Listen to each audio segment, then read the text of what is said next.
اگر آپ چاہتے ہیں کہ رزق کی برکت ہو، مال کی برکت ہو، بے انتہا پیسہ ہو، پیسے کی کوئی کمی نہ ہو، تو ایک چھوٹا سا واقعہ میں آپ کو بتا رہی ہوں، اسے آپ سن لیں۔ ہمارے ایک جاننے والے تھے جو کہ اپنی بیٹی کی شادی کرنے اپنے ہوم ٹاؤن چلے گئے تھے، جہاں پر ان کا گاؤں تھا۔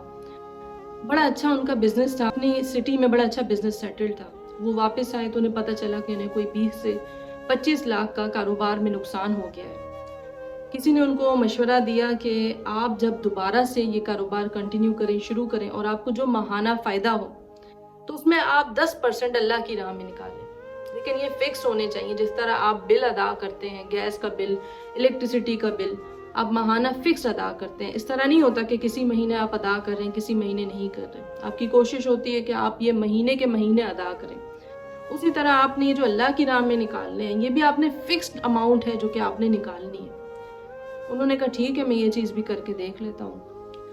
تو جب ان کو بزنس میں فائدہ ہوا، انہوں نے اس کا 10% اماؤنٹ غریبوں میں دینا شروع کر دیا۔ انہوں نے کچھ فیملیز اپنی نظر میں کر لی کہ یہ ایسی فیملیز ہیں جن کو ضرورت ہے، جو مستحق ہیں، اور ان کو دینا شروع کر دیا۔ مہینہ کا مہینہ وہ ان کو دیتے تھے، اور اللہ تعالیٰ کا جو وعدہ ہے کہ میں تمہیں لوٹا کر دوں گا، 700 گنا دوں گا، تو اللہ تعالیٰ نے حقیقتاً ان کو لوٹا کر دیا۔ جو نقصان ہوا تھا 20 سے 25 لاکھ کا، اس سے کئی زیادہ اللہ تعالیٰ نے ان کو واپس کیا۔ یہ برکتیں ہیں اللہ تعالیٰ کی راہ میں خرچ کرنے کی۔ جب ہم کسی نان مسلم کو بتاتے ہیں کہ اللہ کی راہ میں خرچ کرتے ہیں تو اللہ تعالیٰ اور دیتے ہیں، وہ یہ چیز سوچتا ہے کہ خرچ کرنے سے مال بڑھے گا کیسے، لیکن اللہ کا وعدہ ہے کہ جب ہم خرچ کریں گے تو ہمارا مال بڑھایا جائے گا۔ جب ہم جمع کر کے رکھیں گے تو پھر مال میں کمی ہوگی۔ آپ کے پاس کوئی بھی سیونگ پڑی ہوئی ہے، آپ کچھ بھی ارن کرتے ہیں، اس کا 1% فکس کر لیں۔ بہتر یہی ہے کہ 10 سے 20% شروعات میں فکس کر لیں، پھر جتنا بڑھاتے جائیں گے آپ خود ہی دیکھیں گے کہ اللہ تعالیٰ بھی اتنا ہی اور اس سے کئی گنا بڑھاتے جائیں گے۔ جب ہم اللہ کی راہ میں خرچ کرتے ہیں تو اللہ تعالیٰ ہمیں اور عطا کرتے ہیں، ہمارے مال میں برکت دیتے ہیں۔ قرآن میں اللہ تعالیٰ نے فرمایا ہے کہ پوشیدہ بھی دو اور اعلانیہ بھی دو۔ ہمیں پوشیدہ بھی دینا چاہیے اور اعلانیہ بھی دینا چاہیے۔ ایک بار نبی کریم صلی اللہ علیہ وسلم اپنی مسجد میں تھے، مسجد نبوی میں، اور ایک شخص آیا جس کی بہت بری حالت تھی، بہت زیادہ غربت تھی۔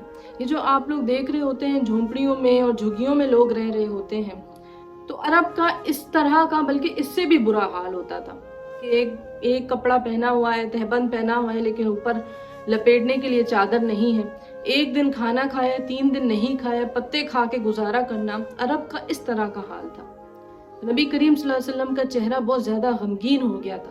ہمارے نبی پاک صلی اللہ علیہ وسلم اپنے ایکسپریشنز چھپا نہیں پاتے تھے۔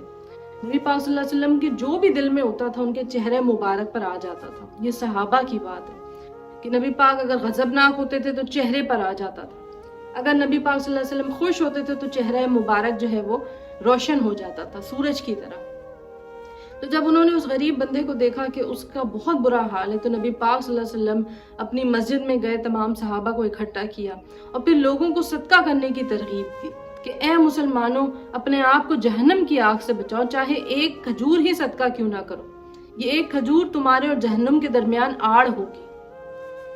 تو نبی کریم صلی اللہ علیہ وسلم نے جب یہ بیان فرمایا تو ایک انصاری صحابی اٹھے، انصاری کہتے ہیں مدینے میں رہنے والوں کو، وہ صحابی اٹھے، اپنے گھر گئے، اور جو کچھ ان کے گھر میں موجود تھا، وہ کیا ان کے گھر میں موجود تھا، بہت کم تھا کیونکہ عرب اتنے امیر نہیں تھے اس ٹائم، جو کچھ بھی تھا وہ سارا کچھ لے کے اپنے کندھے پر ڈال کے بڑی مشکل سے مسجد نبوی تک آ گئے۔ پھر انہوں نے اپنا سامان نبی پاک صلی اللہ علیہ وسلم کے سامنے رکھ دیا۔ پھر آہستہ آہستہ باقی صحابہ بھی اٹھے اور اپنا سامان گھروں سے لے کر آئے اور انہوں نے مسجد نبوی میں نبی کریم صلی اللہ علیہ وسلم کے سامنے رکھ دیا۔ پھر نبی پاک صلی اللہ علیہ وسلم انہیں غریبوں میں بانٹنے لگے، جو کمتر لوگ تھے وہاں پر موجود انہیں دینے لگے۔ تو نبی پاک صلی اللہ علیہ وسلم کا چہرہ مبارک روشن ہو گیا سورج کی طرح۔ یہ صحابہ کرام فرماتے ہیں کہ پھر نبی پاک خوش ہو گئے۔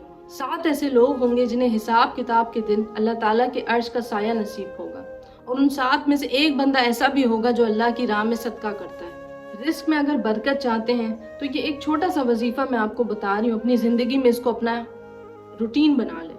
جب آپ اپنے گھر کے اندر داخل ہوں تو کوئی موجود ہو یا نہ موجود ہو، زور سے السلام علیکم ورحمۃ اللہ وبرکاتہ کہیں، پھر اس کے بعد نبی کریم صلی اللہ علیہ وسلم پر سلام عرض کریں، السلام علیکہ ایھا النبی ورحمۃ اللہ وبرکاتہ۔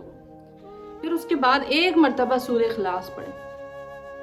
آپ کے رزق میں ایسی برکت ہوگی، ایسی برکت ہوگی کہ آپ سنبھالتے سنبھالتے تھک جائیں گے۔